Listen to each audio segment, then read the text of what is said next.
12টা নয় 13টা বাজে আসছে আমাদের শাকিব স্যারের নতুন গান ফ্রম তুফান লাগে উড়াধুরা। তো কার এই সিনেমার নতুন গান আসতে চলেছে? ও ভাই পার্টি হবে কাল, পার্টি। সব থেকে যেটা ইম্পর্টেন্ট কথা, এইটা নিয়ে অনেক কন্ট্রোভার্সি হচ্ছে, তাই না? সব জায়গায় বলছে যে এটা কপেড কপেড কপেড, এটা বলে অনেক কারণে বাড়ি একতলা থেকে দুতলাও হয়ে গিয়েছে। তো এই গানটা নিয়ে এত কন্ট্রোভার্সি, কিন্তু আমি এটা বলি যে জামাল কুটুও তো একটা কপেড সং, তাহলে সেটাকে এত মানুষ সেলিব্রেট করলো কেন? সেটা নিয়ে তো কোনো কথা হয়নি। আমাদের শাকিব খান স্যারের একটা গান একটু কোনো জায়গা থেকে ইন্সপায়ার্ড বা কপি মনে হচ্ছে, কিন্তু তার তো ক্রেডিট দেওয়া রয়েছে। তাহলে প্রবলেমটা কি? এত কথা কিসের? যারা হেটার্স তারা আমরা যা সহ্য করতে পারে, তাদের তো কোনো কাজ নেই, বাড়ি বসে শুধু নেগেটিভিটি ছড়ানো, তাছাড়া তাদের কোনো কাজ বলতে গেলে কিছুই নেই।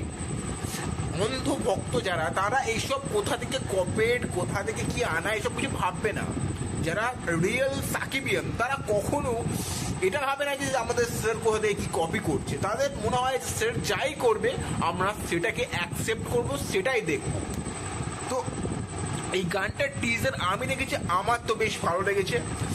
তো এই গানটার জন্য আমি বেসিক্যালি ভাই বিশাল এক্সাইটেড ভাই, কারণ এই যে আইটেম সং এবং শাকিব স্যারের সিনেমায় জাস্ট ভাবা যায় এই গানটার রেকর্ড যে কি হতে চলেছে, কি মিলিয়নের পর মিলিয়ন ভিউয়ার্স আনতে চলেছে, সেটা আমাদের ভাবনার বাইরে।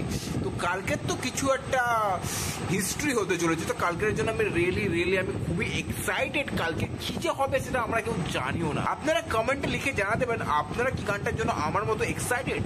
যদি হয়ে থাকেন তো প্লিজ লাইক করুন, শেয়ার করুন, সাবস্ক্রাইব করে খুলবেন। দেখা হচ্ছে নেক্সট। বাই।